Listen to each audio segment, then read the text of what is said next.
Zachary, Yes, Shawn. this is our third episode. I'm surprised we made it this I'm far. really surprised. We got discipline. Are we adults? I think we're I adults. think we're almost there to So, adulthood. before we start, Yeah. what would you like to say to the internet? As always, please like, subscribe, Please. follow. Shawn has his social medias. I have my Yes. social medias. They will be linked below. We also have really medias. That is the medias of them all. The biggest medias. Yeah. The reallys. Yeah, so episode 2. Let's link Talk them. about the Subaru stuff. Yep, our world of Subarus. Now, like, that's kind of like where we are now, right? Mm-hmm. So, episode 3, we're going to talk about, like, how we got to where we were. Or, no. How do I say that?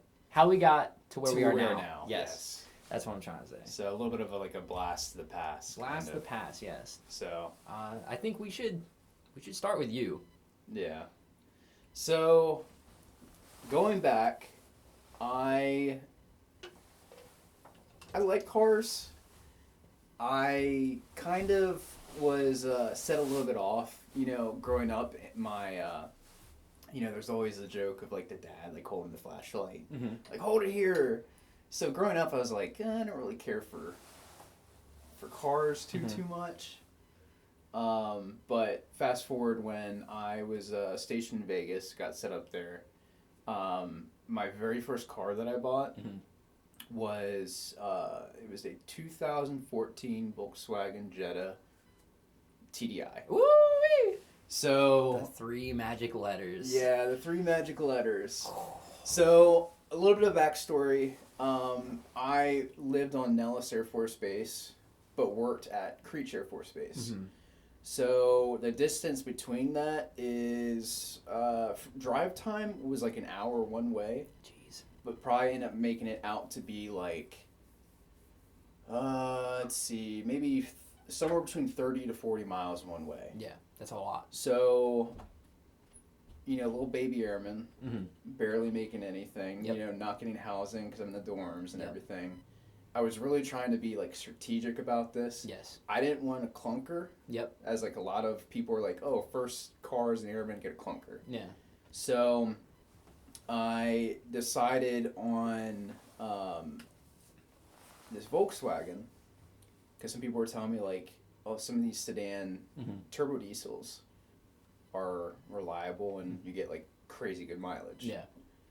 So I went, short story, bought it, used that for about, I think, a year and a half. Yeah. And I remember back then the price of diesel was, it was like maybe $2. Okay. Super cheap. Mm-hmm. And for that thing, like I'd fill up $25. Dang. I would get 600 miles per tank. Dang.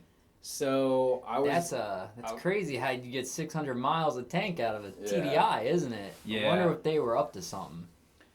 I don't know. So the TDI was fun. It didn't have a lot of bells and whistles. Radio, car, wheels. The essentials. Yes. But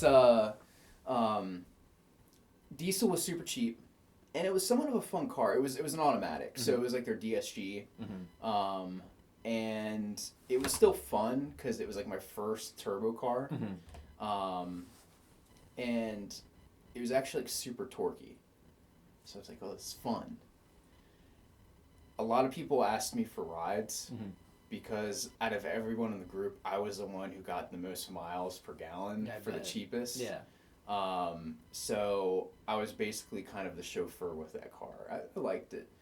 But fast forward, I think that was 2016, I believe. Either end of 2015, 2016, Volkswagen got a little bit of trouble. Yep. With the. It's weird how they're basically all EV now. Yeah. Sus. Yeah, but yeah, Dieselgate. Yeah, so Dieselgate, short story, Volkswagen basically had a tamper system with their turbo diesels that whenever they're hooked up to test for emissions, because the rollers would only roll one set of wheels. Yeah. The ECU would know and would basically kind of like detune the car. Yeah. So then emissions passed. Mm-hmm. So I forget how it happened, but they found out about it, and it was a huge lawsuit. Oh yeah. And basically what they ended up doing was Volkswagen was like, oh, we'll buy back your car. Mm-hmm. And either they go through and fix it, make it compliant, mm-hmm. or, some of these cars got crushed. Yeah. I remember seeing pictures on the internet of massive parking lots just full of cars. Yeah, it was bad. Huge parking lots. And I had I know it's a really bad situation, but I was not like, oh, what the heck, Volkswagen, what are you doing? Yeah. Like, this is messed up. But because of that, Volkswagen was like, we'll pay off the rest of your car, give you a check. And the check that I got was maybe a little bit less than what I paid for. Okay. So I got to save all that money, build credit, and they bought it back, which really helped my credit because it shows off a paid off, car loan. That big of a loan that quick, that probably jumped it hard, like super fast. Yeah. So I liked the car. Mm-hmm. It was kind of a really crappy situation. Yeah. But in the end, I ended up making out. Yeah. Around this time, I don't know what sparked it. I was looking for another car. Mm-hmm. I was out in Vegas. I don't even think I really had any car friends out there. My one coworker had a Volkswagen GTI, and I think that kind of sparked like, okay, man, I want to get something. Yeah. And I decided ultimately on a Fiesta ST. Yes. What year was it? It was a 2016. Okay. It was pretty new back then. What did you buy brand new? Yeah. Yeah, I thought so. I thought brand you were new. like first owner. So it was like one of the smaller Ford dealerships that was out there in Las Vegas. Kind of, I don't want to say mom and pop, but kind of, where they're like all super nice. And I was looking online, and I know there was like different trim levels and everything. I just knew that I wanted it. Around this time I started going through and watching like, all the stuff with, the Gymkhana videos. Mm-hmm. And it really piqued my interest in like rally because around that time, like that's when it was really popular. Yeah. The Fiesta ST was started, 2014, I believe. So it was already out for 2 years. I was seeing them around, and I was like, the small, really cool car. I remember, it was about, because we graduated in 13. I remember still being in York, seeing them, and because I had the Del Sol at the time, and I remember being like, yo, I want one. I want one.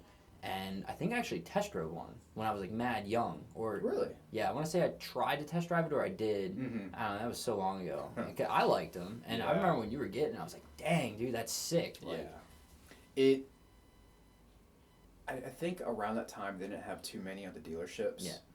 But the one that I found was ST1. So they had 3 trims: ST1, 2, and 3. Okay. Mine did not have like the leather Recaros or anything like that. Didn't have a sunroof, which I didn't want anyway. It's you want that structural integrity. Let me tell you. But I ended up going down there, and the funny thing is, I've driven stick before, as you know, back when you had the Del Sol, but I was not comfortable. So I remember like wanting this car, but I don't know how to drive it. I don't feel comfortable driving it home. So the salesman there was super nice. He ends up going through all the stuff, like, oh, do you have any questions? And I was like, kind of not, because I was going through, and I'll like research stuff before I go and do things. And for the test drive, he takes me to an empty parking lot. Oh, I was like, can you take me to an empty parking lot? Like, I want to drive it so bad, but I don't feel comfortable. Yeah, especially on the street and everything. Which was cool. He's like, yeah, it's fine. Like, I get it. It's a new thing to you. So we go through and we ended up going to the parking lot, and even just going through, I was like, this is sick. It was a torquey car, a little 1.6 liter, little KO3 turbo probably, and I was hooked. So I ended up buying it. I had no issues with the loan. I think at the time, these cars were going for high 20s, low threes. I might have gotten mine for 28, I believe. Weren't doing any kind of markups like some of these other dealerships are doing. And kind of not being that comfortable with it, drove it back. It was like maybe 15 minutes away from my house. But that's kind of really, that car really sparked my interest in the, in the car community. Oh yeah, definitely. Especially out in Vegas, dude. I remember you going to all those events, and I remember you really got. I mean, you did a lot to that car. You did turbo manifold, big turbo, right? On top of tune and like front mount and like a whole bunch. All that stuff. So like I'll get into that here in a little bit. I had a coworker that had a Focus ST. He had like a 13 or 14 because it came out prior to the Fiesta. And he got me onto this Facebook group, which was Las Vegas STRS group. And they actually had a lot of people because around this time, like these cars were super popular. They took over the market. And I ended up going and meeting all these great people, a lot of them that I'm still great friends with. And through a couple years, I made good friendships with them, went to events, got to learn so much about the platform. Because it's cool when you have like a car group where they all have the same cars and like R&D is still going on with them. And someone's like, oh, I got this part, I got that part. So everyone was interested in all this stuff. And that's where I got to kind of learn about a lot of the, general maintenance, installing parts. Because if you remember, like at the end when I had the car, it was pretty, it was pretty modified. It was heavily modified. Other than like built motor, but like I started off stock turbo, went like catless downpipe, intake, coilovers. Wheels and tires, tuned by Tune Plus Inc. Shout out Adam Brunson. He's a cool guy. He sounds like a cool guy, dude. I don't know a dude named Adam that isn't cool. Yeah. Shout out Adam. Ended up getting tuned by him. Had a E30 map, which around that time, like, people were taking ethanol and basically blending it. Yeah. Out there, we only had the highest octane from pump was 91. Dang. So we didn't have 93 like we do here in Pennsylvania. Yeah. So a lot of the guys do ethanol, do the blends, have a little tube with mixed with water. It's like sitting there like Bill Nye the Science Guy. At the pump, dog. E73. Go on your phone, calculator, like, oh, I need this many gallons. But yeah, so the stock car, I did a lot with it. They didn't have anything like injectors and all that stuff. Because back then, direct injected and everything. It was the same with my Mazda. It was just like you kind of just go aux fuel. I mean, that's really all you could do back then. Yep. Yeah, so they went aux fuel, whether it was like throttle body spacer or what was the other way? That was the main one, whether it was 1 or 4 port. But not too many people were doing that. Had the car for a while, went to a lot of kind of STRS group things, got closer with a lot of people, a lot of the admin guys, and went to events. First time I ever went to a car show and actually entered my car. Didn't win anything, but I had a lot of fun. Seeing other people. Especially at that age, that was a very young age. And that, like, I feel like you were in, like, the spot to be, like, that part of Vegas, like, the car scene and, like, the weather, and, like, it was almost like a year-round thing for you. Like, it was like, yo, like, I'm in, like, it's my ST. Like, that's an extension of you, and, like, you were just, like, you were out with the homies, you know what I mean? Like, even during the winter, like, we had car meets we go to, and it was still cold. Like, Vegas still gets cold, like 30s. But not as bad here. So people still went out and we did stuff. But yeah, that car, I added my own kind of flair to it, which looking back, it's a lot of people when they have like their first car that they modify, especially when they're young, they're like, oh, that was cringy. Yeah. They maybe have done stuff, but for that, to a point, I I've still kind of like tastefully modding it. Yeah. You know, the wheels that I got, they were Avant-Garde M240s. Wide tire. It was like a 17 by 8.5 plus 25, which on a little Fiesta, like, they poked on 215/40. Jesus. So I had a little bit of poke, added a little bit of camber to it, still worked out, still looked really cool, and like even to this day, that kind of classic, that'd be 4 or 5, like this 5-spoke design. You know, had a little bit of a dish. I actually had them refinished. I was about to say, I thought they were painted, right? Yes. Yeah, you had them painted and stuff, and they looked really nice. The barrel I didn't touch, kept that the same, and then the faces, it was in basically like a metallic bronze. Yeah, it was kind of almost like not paint match, but it was very close to the color of the car, wasn't it? The car was magnetic gray. Okay. So it was like a dark, flaky gray, and then I used the bronze. That's awesome, dude.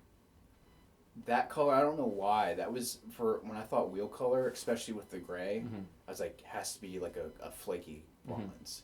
And still to this day, like if I get a set of wheels for a car, that's my first color that I get that, dude. I mean, that's how it was with my RPF ones. I was like, I want gold RPF ones on my red Mazda.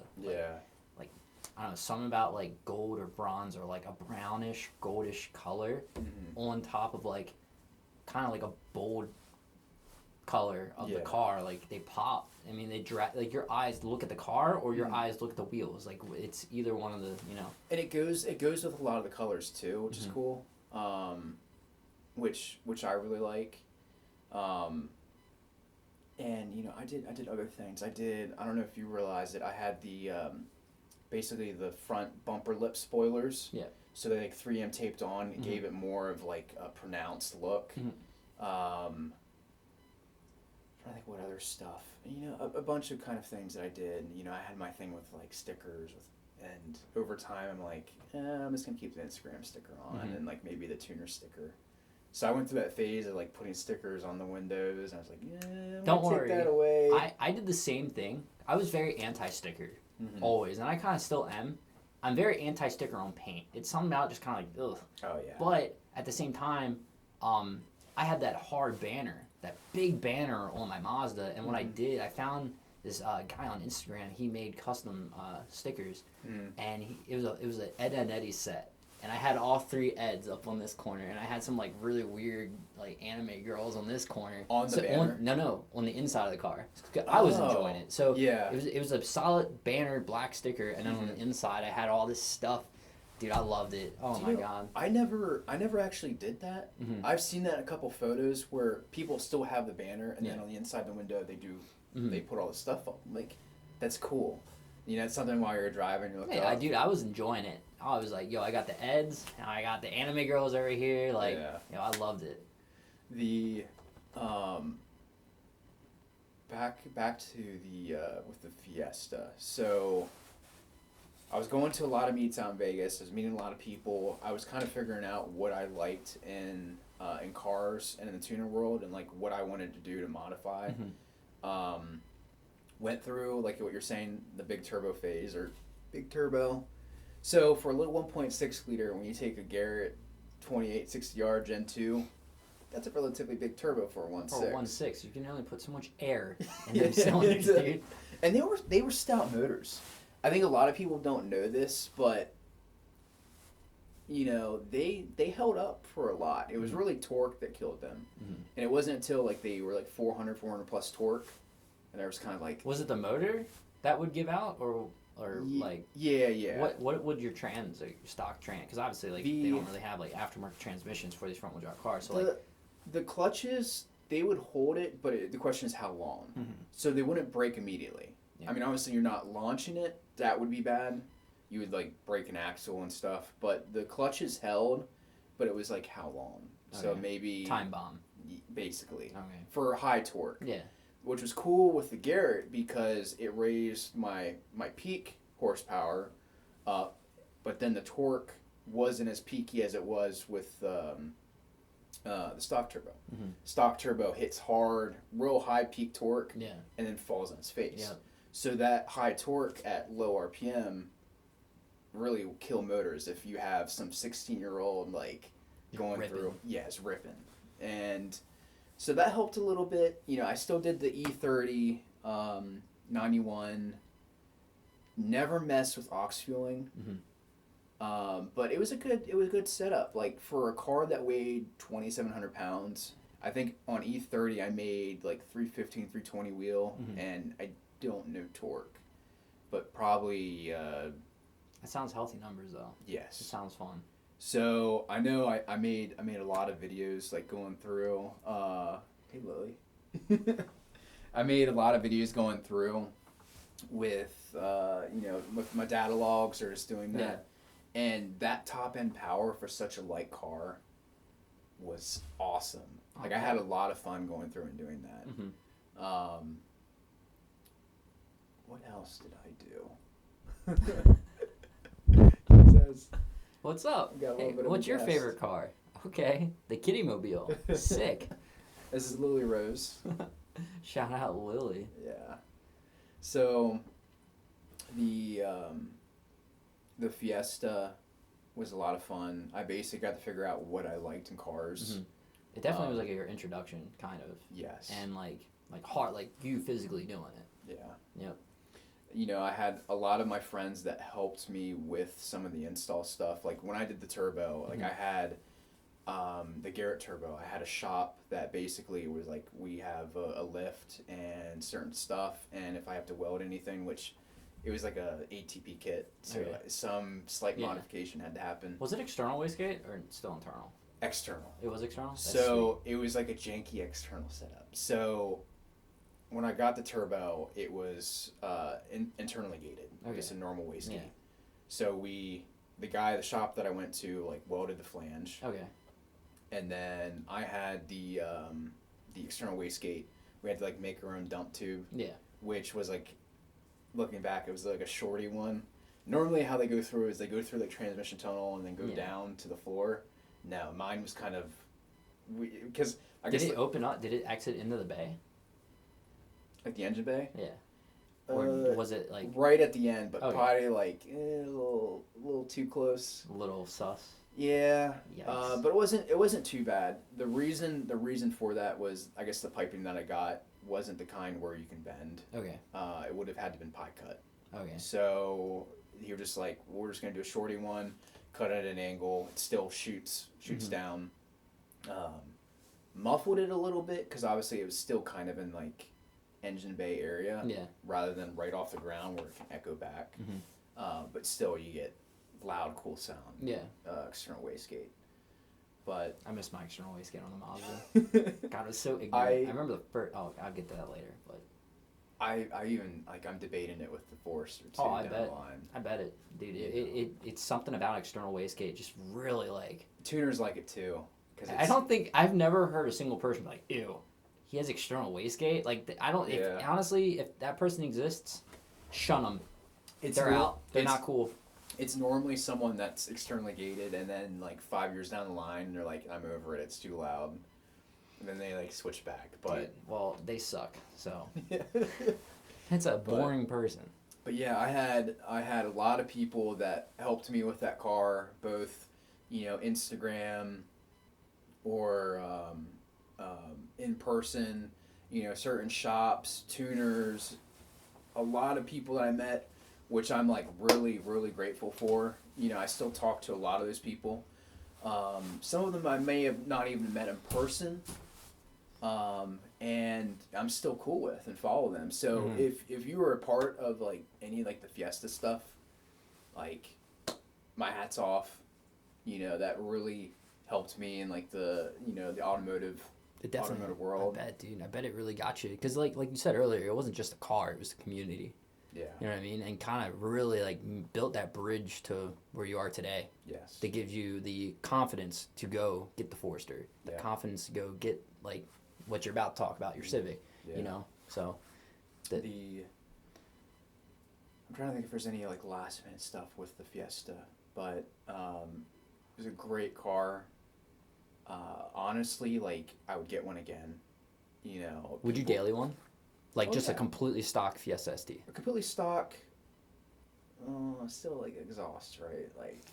Well, wait, hold up. It has the 2 letters ST, completely stock, non-recirc blow off. Yeah. Hey, all right, dude. Oh, the Boomba blow off valve. Bro. There was a lot of like the teenager mods. I loved it. I hated it, but loved it. And then don't forget, Crackle Tune. Oh yeah, no, I did not have the crackle. Oh, I did. I would if I did it over again and if I bought one. Yes. Coilovers, exhaust, Mm. turbo. I wouldn't go big turbo. I would make a. They make these they have Puma Speed and a couple other ones where it's still like stock like spool. Oh yeah. Now they actually have, and I don't know how it was for you with the Mazda, with it being direct injected. Mm-hmm. It's like you had to do aux fueling. There's actually a company that does a high pressure fuel pump. Yeah. It's not cheap. Well, yeah, in the world of Mazdaspeed, that's the first thing, even before access port. Yeah. High pressure fuel pump, Mm-hmm. access port, downpipe, and then But, Yeah. Which we didn't have for a while. It was, it was aux fueling, mm-hmm.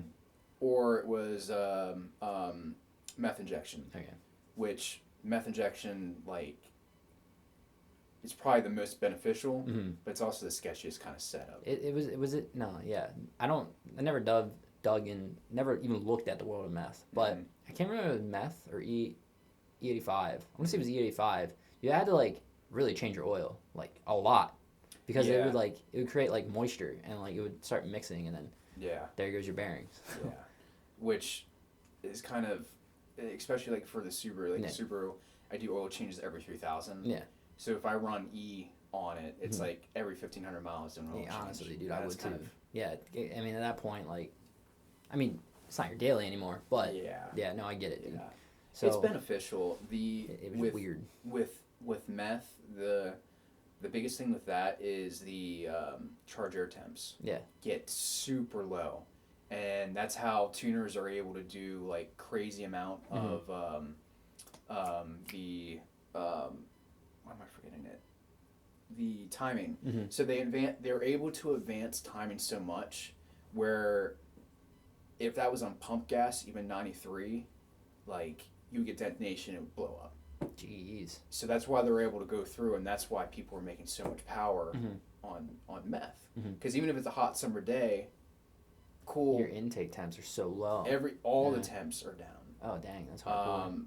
Ethanol might be wrong. That's just basically it burns cooler, so it might not change your. I thought it burned cooler and had a bigger punch. Yes. Yeah, I don't know, dude. That was so long ago. Yeah. So.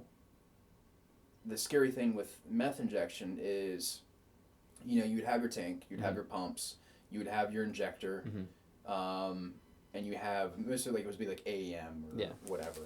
So if you run out, and you go to do a pool and you're still in that tune that's on meth injection, you're probably gonna blow up because timing's advanced so much that it's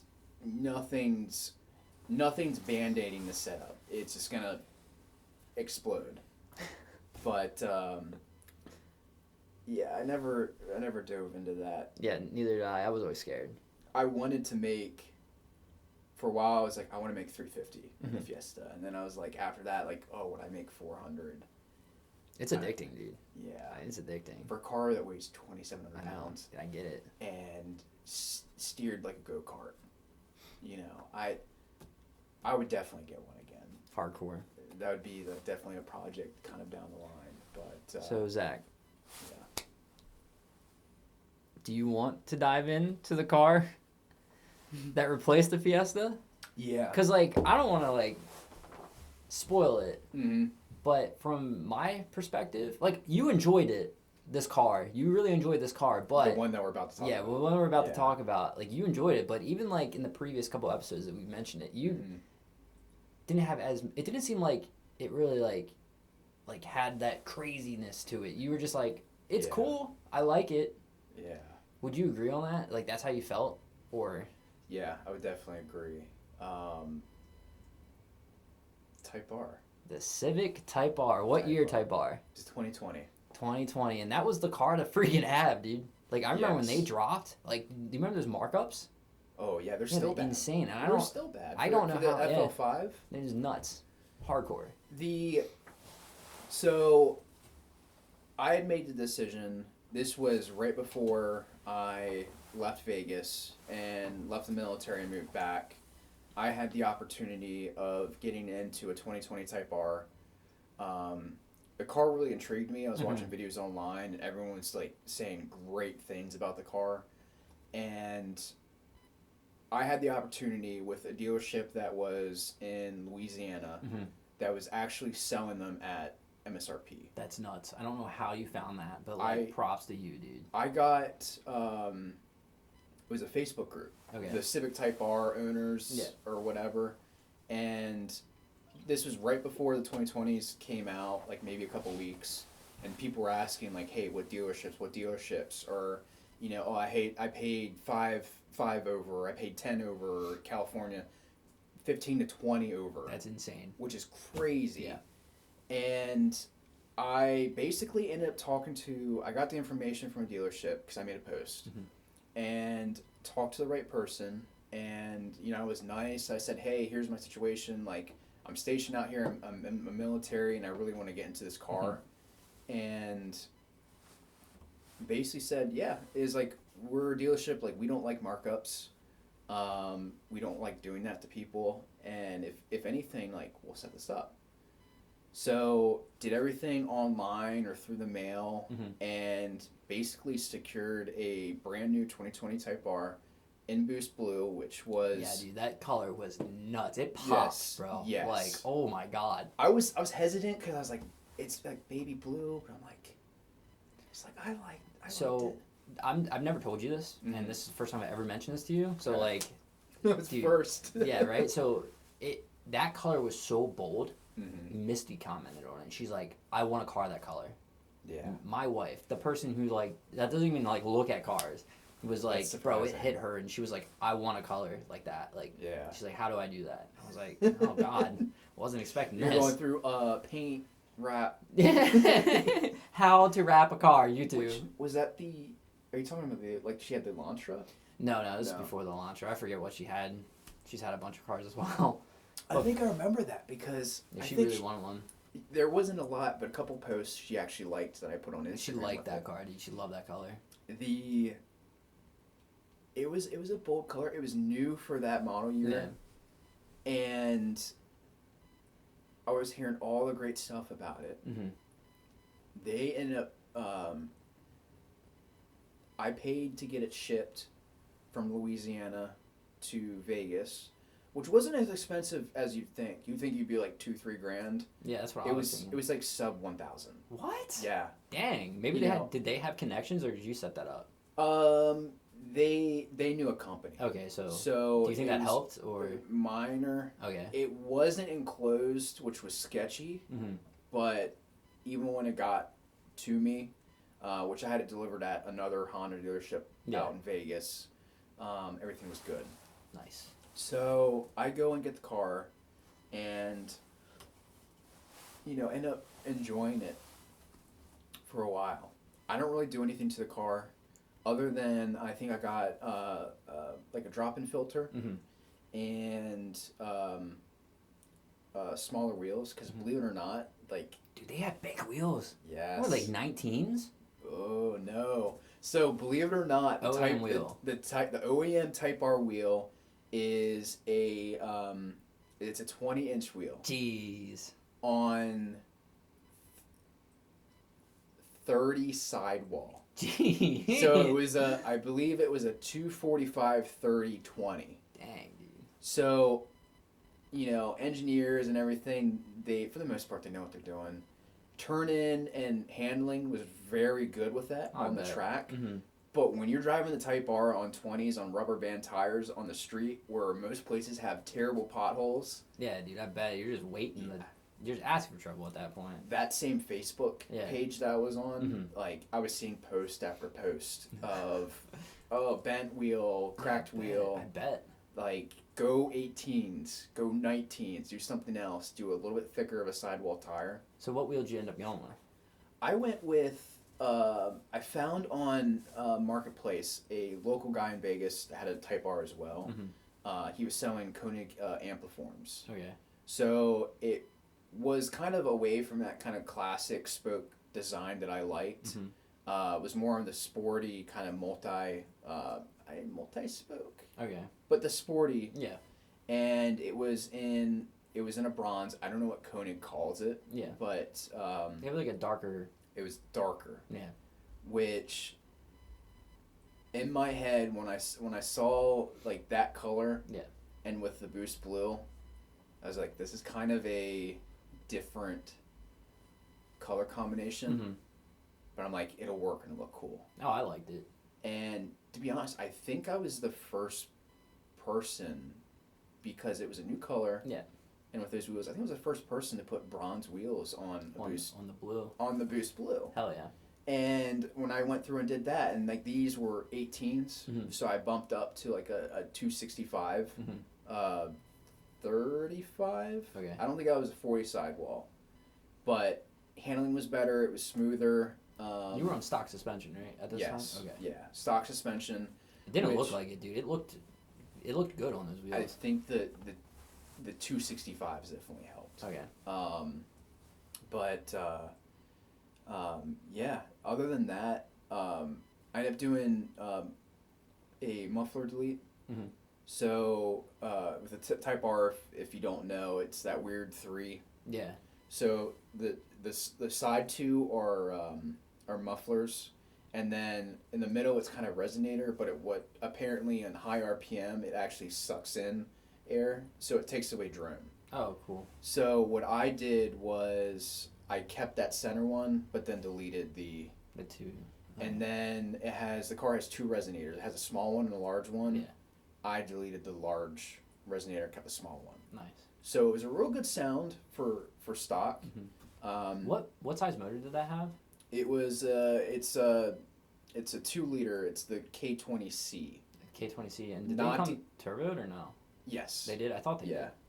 So yeah, it was turboed, and they have that head-fold design that they did with the Focus RS, where it's not actual individual exhaust runners in the manifold.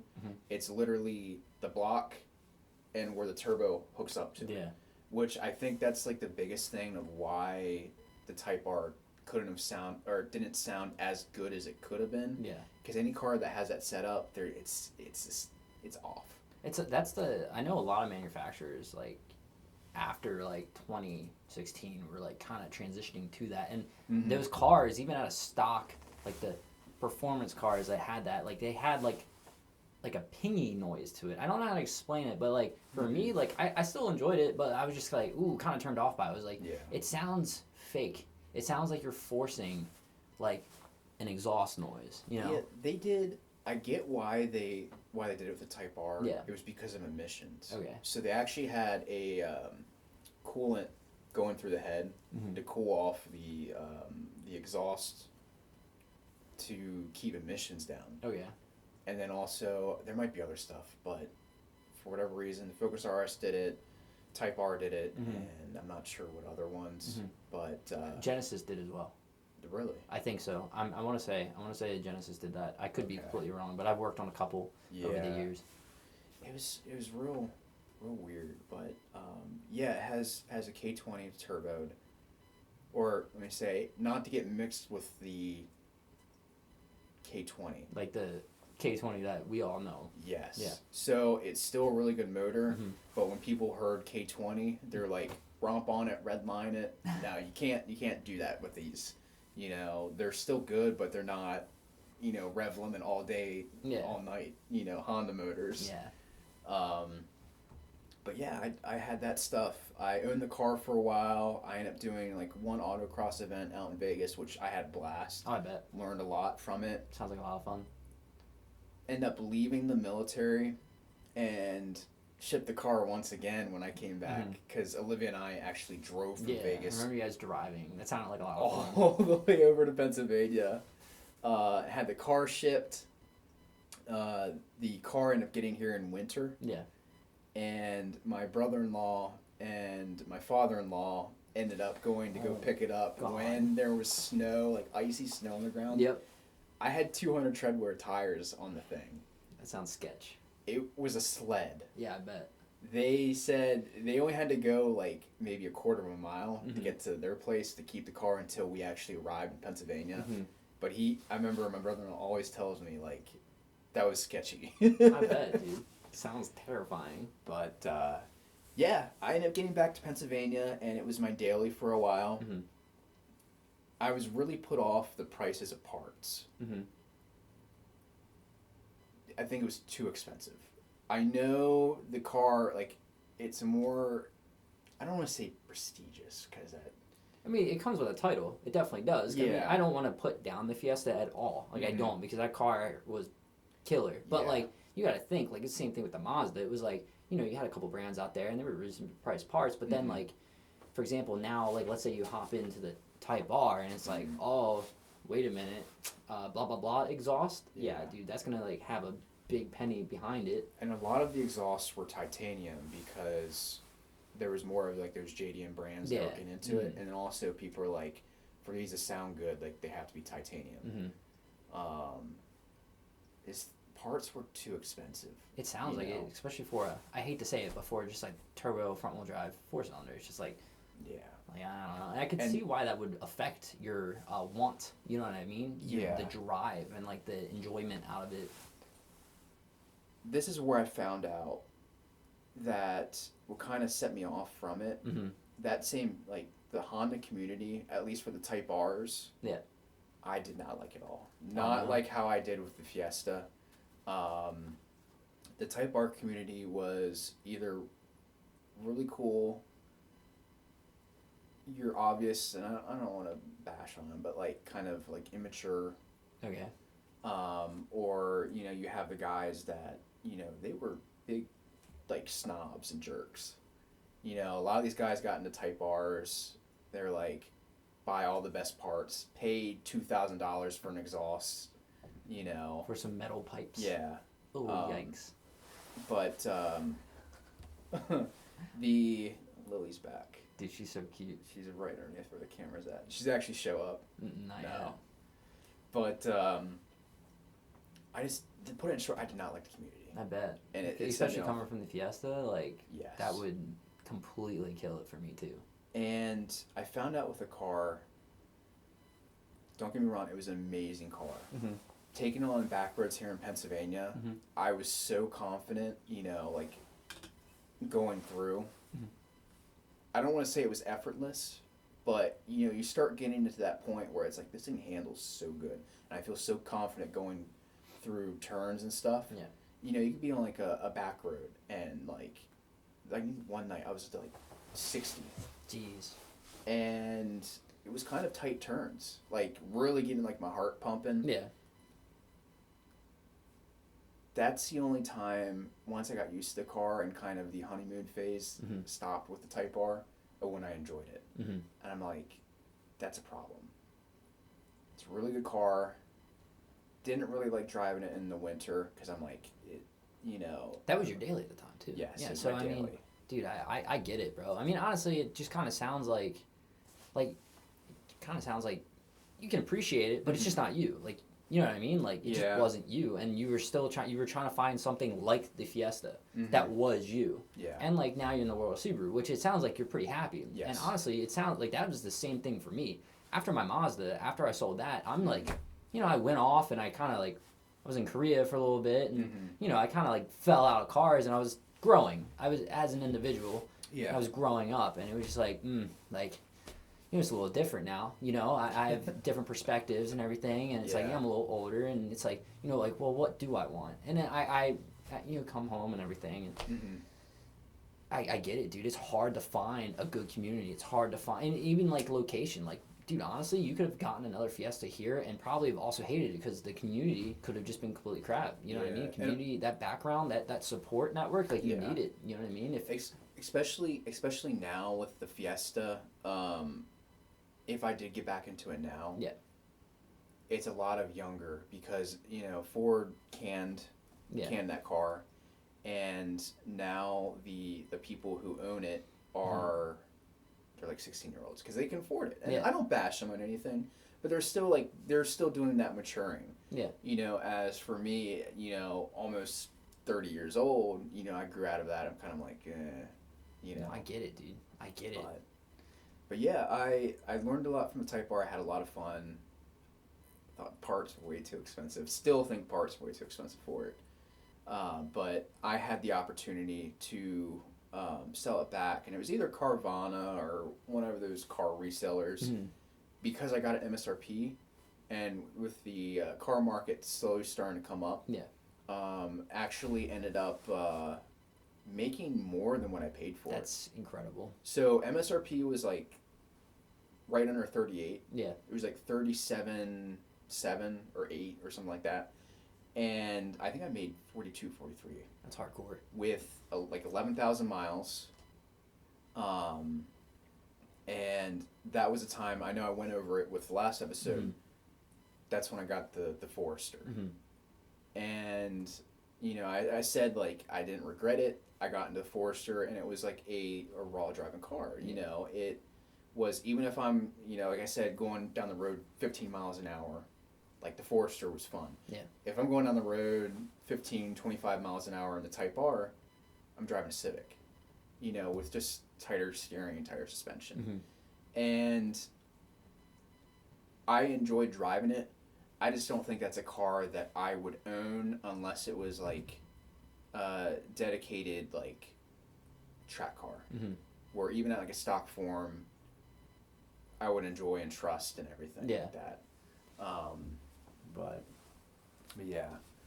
Well, it sounds like you appreciate the Type R, but it just wasn't for you. And I'm glad you found the Forester, honestly. Yes. I'm glad too, especially for the community and all the other stuff. Especially in Pennsylvania, the Subaru community here, especially in this part, like I'm actually gonna say tri-state. You know what I mean? Like this like little part of the America is heavy Subaru driven and a lot of Subaru people. And, hey man, it's a start to a new story. So like you gave it a shot, it's like whatever, you know. So I mean, I when I was on 30 the other day and there was a Type R with red wheels, you know, white. I was like, dang, that's hot. And it was lowered, too. I think I know who you're talking about. Yeah. I don't know. I knew exactly where he lives, too. When I lived in West York, he lived down the street, and I would just gawk at it all the time. I was like, yeah. So I'm kind of creepy. I know where he works, too, because I've seen it in front of the factory. He works at Harley. You didn't have... Oh, really? Yeah. Well, hey, I used to drive for Uber, and I would see the car there. All right, relax. Like I'm not creeping on you. If he's a mechanic, he's actually making decent money. Maybe shoot, dude. I'm not talking crap. I'm just saying I know where this car is at all times, and I feel creepy, but it's not my fault. I just see it. It's a hot car. Like when I'm not in my Type R. When I'm not in my Harley. I'm on my Harley. I'm the hog, brother. All right, brother. So you ready? My hog. I'm the hog. So you ready to grab one or something? Because we're about to dive into the world of Mazdaspeed 3. I don't know, man. Yeah, it's bad. It's bad. No, it's not. It was bad. No. Do you know how much money I lost in that freaking car? I don't even care, bro. But do you know how many smiles per mile I got on that? Infinite. Yes. I also lost a lot of money in the Fiesta. It's a learning experience. I would do it again. Same. I would do it again, and you know, I wouldn't skip a beat. Okay. Okay, so let's start off. So obviously, as you know, back in high school, I had the Del Sol. I had a first gen 1994 Honda Del Sol, a blast. Had not a clue what I was doing. Had it, drove it, beat the crap out of it, sold it to a good friend. Blah blah blah. So I miss that car. Yeah, me too. I see one there, up at school. There's a first gen, and I'm like, every time I see it, I'm just like heavy breathing. Yeah. Like, oh God, right in the feels. But so way back in 2014, I was in tech school at Shepherd Air Force Base, and we'd march to our schoolhouse every morning. In the military. In the Air Force, yes. So after basic, you go to tech school, whatever. So I'm in tech school, marching to the schoolhouse every morning, and I would always try to get to the outer back, right? And the reason is because on the way, we would bust a left-hand turn, and on the outer right was a silver second-gen Mazdaspeed 3. And honestly, dude, throughout high school, I don't even think I knew what a Mazdaspeed was. Like, I had not a clue, and honestly, the community is very tiny. Yeah, but you don't see a lot of them. Not much, and it's just kind of strange. You know, I was like, dang, like, this car literally is just getting my attention just visually. Yeah. So, you know, I started texting Misty, I'm like, hey, you know, when I knew I was going to Delaware at that point. I was like, you know, when I get home, like, this is what I want. And she was like, oh, yeah, definitely, get it. Like, that's a cool car. So I come home, find a second gen Mazdaspeed 3, red, stock wheels, stock black wheels, but it had an intake, right? And it didn't have an access port. And it was at a used car dealership in Maryland. Mm-hmm. Paid $18,000 out the door, cool, right?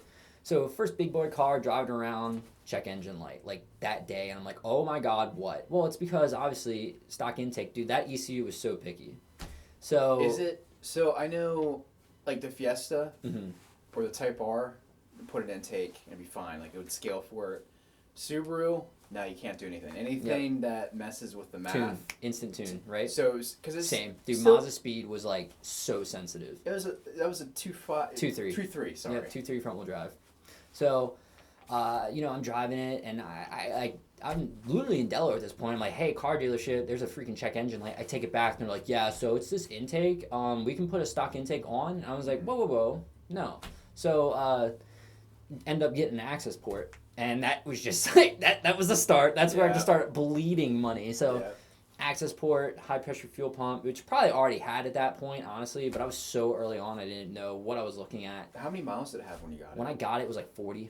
I sold it at like 90. Yeah. Yeah, so like 90 on chassis, let's say that. So like, long story short, get the car, driving around, loving Delaware, street racing, having a blast. I was going to Ocean City, all the car events down there, Ocean City, Maryland, HOI, that. Which I think, like the car community or like car events in Vegas, I think for you was Ocean City. Yeah, the big events out in H2O, like Ocean City, Maryland, everything, H2O, cruise weekends, all this and that, right? Had a blast. So long story short, driving around, I actually came home on leave for Thanksgiving once, and this was maybe like, I want to say it was 17 or 18, right before I went to Kuwait. So I drive home, I'm driving from my mother's house to my father's house, right? And I leave my mom's perfectly fine, because my dad's car sounds like a Subaru. I'm like, what is going on? Misfire. Yeah, hard. Cylinder 3. Oh, God. So you got the code, and you're checking the access Yeah, cylinder port. 3. So, well, no, later that day, I was still on leave, so I went and go get a compression test kit. So I do it. Cylinder 3 has like 0 PSI. I'm like, oh my God, I still had a loan on this thing.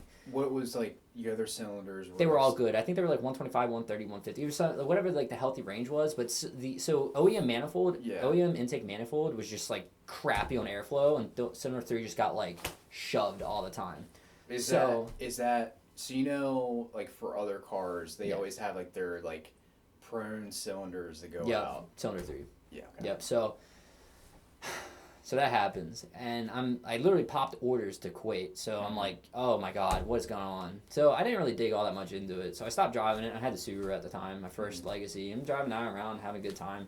End up going to Kuwait, and at that time, the company for Mazdaspeed, that was literally like the only aftermarket support for the car, was called Cork Sport. Yes. And they dropped long blocks at the time. It's called Denke 1, Denke 2, or something like that. I bought a Denke 1, and I want to say it was like internals, bearings, cam, and stock piston? No, pistons too. Oh, sorry. Yeah, so like I forget the name brand, but you know, it had forged internals. I'm like, all right, sweet. So I'm in Kuwait, and when I was in Kuwait, I paid I saved everything up. So literally, I saved so much money up, and it paid half for the wedding and half for the car. Yes. So I bought everything. Like everything was sitting at my dad's doorstep when I got home. Which, being in Kuwait, was that tax free? Yeah, it was tax free. Yeah, so you make some money. Yeah, dude, yeah, it was so nice. And I was senior airman, low responsibility. It was sick. So long story short, everything is waiting at my dad's house when I got home. Yeah. So it took me 13 days. It was me and my father. We did the swap, break in, everything. It was a lot of fun. Got the car tuned. Got it tuned through Purple Drink. I want to say his name was Will Dawson. I've heard of that before. Yeah, I don't like him. Honestly, he was very cocky and very, he was just rude. He was like extremely rude. Yeah. And like,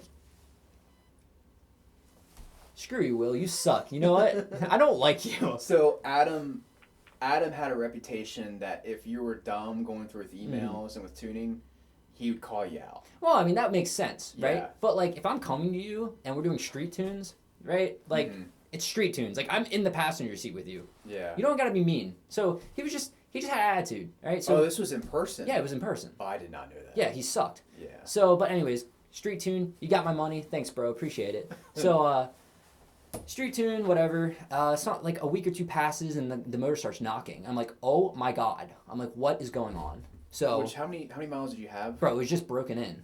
Like I was probably like I did 2 or 3. I want to say I did 2 big oil changes at first.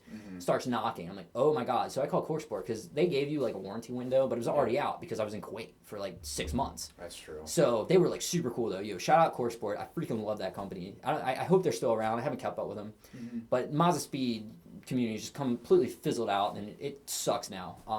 Very negative community on top of that as well. Crappy community. They had forums, dude, and like you would donate to the forums and you get a little thing next to your name like showing you donated. Yeah. I want to say that's how it worked or something. I don't remember. So long ago. And like if you ask a question, like the first, if you didn't pay to the forums, you're like, oh, you got to donate forums to forums. I'm like, dude, I'm literally just asking. Like, God, dude, yeah, community sucked. Had really weird experiences with other Mazdaspeed people. And it was kind of weird because, like, it really came down to the individual. Like, I had a really good homie. His name's Brad. Shout out, Brad. Freaking love you. Literally. He actually sold a car to him after I went to Korea. So, God, it was just a freaking mess. Anyways, the bottom end in the oil pan, they had this counterweight, right, that somehow was connected to other stuff inside the engine, and there was teeth on it that eventually like grenaded. So got with CoreSport, they helped me out. I took it back to I forget what the garage's name is. I forget the guy who worked on it, but he worked out of the same garage as Will Dawson. I think his name was the tuner that I hated. Yeah, dude, can you tell I'm still salty? So, CoreSport was like super great. You know what I mean? Like. It kind of sucks because like I kind of wish I would have kept the car because like they don't make those motors anymore, and like I had like one of the only ones, and it was kind of cool. But then ended up going to Korea, sold the car to a really good friend. He loved it. He put it on bags. He did big turbo. He did a lot, right? The R35 guy. Yeah. Oh, that's right. Because he still has it. Yeah. Well, no. He's actually ended up selling because dude, he has so many cars. Oh. He has so many cars. Was he military? Yeah, he's Air Force. He's still Air Force. He's crew chief. Yeah. That guy makes some money. Oh yeah, dude. He is like money smart, money minded, and he's a little younger than us. And dude, very sharp guy. Probably Bitcoin. I don't know, dude. He probably Dude, he is set. Yeah, he's set. So like, and it's all him. Like he makes those moves. Like no one's helping him, and he's great, dude. But anyways. Yeah. Mazdaspeed, great car, had wheels, had a couple set of wheels. I actually bought the first set of wheels I actually bought for the car were RX-8 wheels. And I was like, oh, dude, this would be sick, blah, blah, blah. And they were just so beat. I don't even think I paid $100 for them. I bought them on Craigslist. Super beat, and I was like, whatever. And I just flipped them. I didn't even want them. Yeah. I think I dipped them, and I was like, dude, they still look like crap. And then just sold them. And then as a Christmas present, my father actually bought me RPF 1s. That I still have to this day. Yeah, you still have them. Yeah, dude. I just can't sell them. I don't know. I just They're like them too much. Yeah, it's super sentimental. And then after the RPF 1s, I got these like cheap knockoff wheels. Veristone. I don't even remember. Anyways, there's this guy I met on Instagram. He out in Japan, 2nd gen Mazdaspeed, black, really cool car. He had the same wheels, and it was just the weirdest thing because I followed him, and like literally like 2-3 months later, I find these wheels in Marketplace. Marketplace. Bro, let me tell you a quick story before I end, right? I go all the way out to the middle of nowhere, Maryland, at this sketchy Wawa, right? And I paid like $200 for the wheels. They were beat, let me tell you. Oh my God. But like $200 later, I bought them from like a crackhead. I'm so serious. Bro, we're in the... Yeah, I don't know how he got the wheels, but... Like, 5x114? Yeah. Yeah, 5x114.3. And gave the dude $200 cash, and he's like we're in the middle of like sketchy part of Maryland. He's like, I just can't. I trust you. I just need to make sure they're real. I'm like, dude, they're $20 bills. I'm like, I literally walked in the ATM. Yeah. You saw me go in the ATM to get them. I don't know what you're thinking, but long story short, got the wheels, dipped them black, and it was the best thing. I loved my plasti dip wheels because you know what? When I curved them, guess what I did? Respray it, bro. I did not care. Oh my god, I missed that. Like the Mazda, dude. So many, like I said previously, smiles per mile, infinite, and all the cool car events, bro. External wastegate. I had a bigger turbo after the motor. Well, before I did the motor swap, and it was TD05. I don't know what size it was. Whatever. Through Cork Sport and. After the motor swap, external wastegate, my really good buddy Ben Papu, thank you, brother, welded me up dump pipe. So cool. I tried doing a hood scoop delete, but a Mazda 3 and a Mazdaspeed 3, the whole front end, they're different. They're dimensionally, like, just completely different. Okay. It just didn't work. Ended up, like, I don't know what I did with the hood. It was gone. And, dude, like, oh, my God. It was just so much fun. I had some 12s in the back. I had my CB. So after my Subaru blew up, right? Yeah. And I fixed the Mazda. I actually put my CB radio in the Mazda. I remember that. So that was sick, dude. Like the CB in the Mazda. I just feel like by the time I was done with it, like I just remember cruising around Delaware. I was like, yeah, dude, like this is me. Like this is my extension. Like this is who I would be in a car. Yeah. Like if I would transform into a car, this would be it. Yeah, and, it was definitely the car that I think that you've done the most to. Oh, dude, so much, yeah. And helped you mature in the car community the most. Yep, you know, definitely. Same with what the... Like, I got into, like, a small clique back in Delaware, and, like, really good buddies got me into it. Old buddy his name is Marcus. Marcus is a Subaru guy, blah, blah, WRX guy. A few other dudes, and then that's how I met I met Brad through the squadron back in Delaware. And we were in the C5 squadron there. And, you know, he was a Mazdaspeed guy as well. And, like, we just kind of flourished from there. And then I went overseas, sold the car to Brad. He loved it. He sold it to another aircraft electrician as well. It's still on the Dover Air Force Base right now. So if you're at Dover Air Force Base and you see a red Gen 2 Mazdaspeed 3, that was my car. And I miss it so much. But would I get another Mazdaspeed? Probably not. Do I appreciate all the great times I had with it? Definitely. Okay. Dude, I have a whole Instagram. It's a dead Instagram account now, but it was called broken_ms3. Ooh, oh my god! Do you want to see some literally progress from like start to literally finish? Like that's the account to look at and just scroll and have fun. I do it all the time. Yeah. So, that was the Mazda. It was a fun car. Oh my god, yeah. So Zach, I think it's time for us to conclude. Yeah, I mean, I'm sure we definitely talk about these cars for way longer. Hours. Maybe too much. Maybe we'll do something another dive time. Into it another day. Maybe this will be part 1 of many. Or not. We'll see. I don't want to talk about it because it makes me depressed. I remember the easy times. There's like, I miss the Fiesta. You missed the Mazda. Yep. But I think it's good to kind of look back at that stuff. Oh, it definitely is. To see where we started to where we've gotten to today and see how much, not even just like mechanically, like what we had, but like how we've grown along that. Because we were young, bro. We were young. Yeah. And like now we're not old. We're still young, but we're like adults now. And it's like, dang, dude, like I had all these crazy experiences and now like, look who we are, and like look how far we've come, and like look where we are now. Dude, I'm in an EV. I'm in a BMW i3. Which is a smart choice. Right now it's smart. Right now it's smart, but like, dude, like if you would have gone to like 21-year-old Shawn, like just ripping gears the Mazda, like I would have laughed. I'd been like, dude, I'm never getting an electric car. Or 17. Oh my god, dude, yeah, 17-year-old Shawn and Zach in the Del Sol. I'd be like, what's an electric car? You know what I mean? I'm like, those aren't even out yet. A Tesla? Dude. Good memories. Yeah, good memories. We definitely have to talk about this stuff more. Yes, definitely. So, Zach, can you do a little shout out for your social medias? So, social media, personal, Marky _ I'll have it somewhere in the description. Really Media, I have an Instagram for that. Also, reallymedia.com. That's where I have some of my other photography and video work, and you can go through a book. Do weddings, automotive, the like. Check it out. Hell yeah. What about you, Shawn? Just honestly, my Instagram. Watch my videos, please. That's basically it. Please. And, please. So please don't forget to like and subscribe because that will really help us. And we hope to see y'all in the next video. Thanks, guys. Bye. Bye.